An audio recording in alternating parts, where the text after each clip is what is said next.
శ్రీమాత్రే నమః. శ్రీ మహాగణపతి దేవతాభ్యో నమః. శ్రీ గురుభ్యో నమః.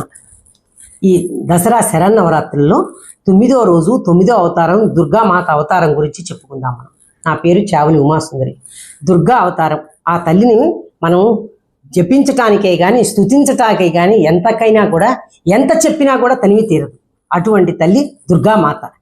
అమ్మలగన్నయమ్మ ముగురమ్మల మూలపుటమ్మ చాలా పెద్ద అమ్మ సురారులమ్మ కడుపారగమె చెడియమ్మ తన్నులో వేల్పు అమ్మ మా అమ్మ దుర్గా తల్లి జగజ్జనని లోకమాత. ఆవిడ మహాశక్తి స్వరూపిణి. అటువంటి దుర్గామాత అసలు ఎలా ఆవిర్భవించింది మనం చెప్పుకుందాం. శంభు నిశంభులు అనే 2 రాక్షసులు బ్రహ్మగారి దగ్గర తపస్సు చేసి ఒక వరం పొందారు. ఏమని వరం పొందారు? మాకు ఎవరితోనూ, రాక్షసులతో కానీ గంధర్వులతో కానీ దేవతలతో కానీ ఎవరితో మాకు చావు లేకుండా అట్లాంటి వరం ఈ స్వామి అనేసరికి బ్రహ్మగారి వరం ఇచ్చి, కానీ మీకు ఒక స్త్రీ శక్తితో చావు ఉంటుందిరా నాయన అని చెప్పాడు. రాజులు గంధర్వులు చంపలేంది ఒక ఆడది మమ్మల్ని ఏం చంపుతుంది అని, ఆడదంటే అంత చులకన భావనతో వాళ్ళు దేవతల్ని, ఋషుల్ని, గంధర్వుల్ని అందరినీ కూడా దేవేంద్రునితో సహా అందరినీ నానా ఇబ్బందులు పెట్టేసరికి వారందరూ వచ్చి బ్రహ్మ విష్ణు మహేశ్వరులతో మొరపెట్టుకున్నారు. నాయన ఏమిటి ఈ బాధలు మాకు అని. అప్పుడు వాళ్ళ ముగ్గురు వాళ్ళ శక్తినంతా కూడగట్టుకుని ఒక శక్తిని ప్రసాదించారు. ఆ శక్తే దుర్గామాత.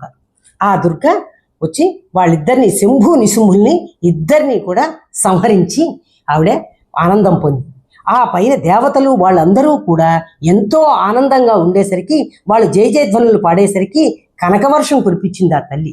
అందుకే కనకదుర్గ అన్నారు. అటువంటి తల్లిని నిత్య మనం పూజించుకోవటం వల్ల మన ఇంట్లో ఉన్న దుష్టశక్తులు, మన లోపల ఉన్న దురాలోచనలు అన్నీ కూడా తొలగిపోయి ఎంతో ఆనందంగా ఆహ్లాదంగా ఉంటాం.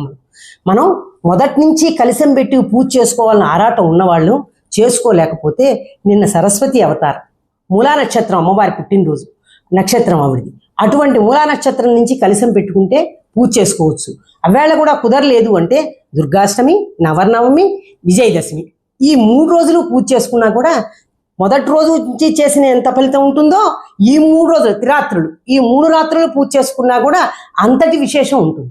ఇప్పుడు 9 రోజుల నుంచి అమ్మవారిని మన ఇంటికి పిలిపించుకుని షోడశోపచారాలతో పూజ చేసుకుని అష్టోత్తరాలు, సహస్రాలు ఇవన్నీ ఎలా చేసుకున్నామో ఈ 9వ రోజు ఆ దుర్గా అమ్మవారిని కూడా మన ఇంటికి పిలిపించుకుని షోడశోపచారాలతో పూజ చేసుకుని కుంకుమ పూజ చేసుకుని అమ్మవారికి హారతులు ఇచ్చుకున్నాం. అమ్మవారికి నైవేద్యాలు పెడతాం. అమ్మవారికి ఇష్టమైంది ఏమిటి? అల్లపు గారెలు, పులిహార, అన్నం పరమాన్నం, బొబ్బట్లు ఇలాంటి పదార్థాలన్నీ ఆవిడకి ఇష్టం. మన శక్తానుసారంగా చేసి ఆ అమ్మవారిని పూజ చేసుకుని మంగళహారతులు ఇచ్చుకుందాం. ఆ మంగళహారతి అనేది ఇప్పుడు మనం పాడుకుందాం. జననీ శివకామిని జయ శుభకారిణి విజయ రూపిణి జననీ శివకామిని. అమ్మవు నీవే అఖిల జగాలకు అమ్మలగన్నా అమ్మవు నీవే, నీ చరణములే నమ్మితి నమ్మా శరణము కోరితి అమ్మా భవాని జననీ శివకామిని జయ శుభకారిణి విజయ రూపిణి జననీ శివకామిని. నీ దయ ఉన్నా కలుగు జయాలు, నీ దరి ఉన్నా తొలగు భయాలు, నిరతము మాకు నీడగా నిలచి జయము నీయవే అమ్మా జయము నీయవే అమ్మా భవాని జననీ శివకామిని జయ శుభకారిణి విజయ రూపిణి జననీ శివకామిని. శ్రీమాత్రే నమః.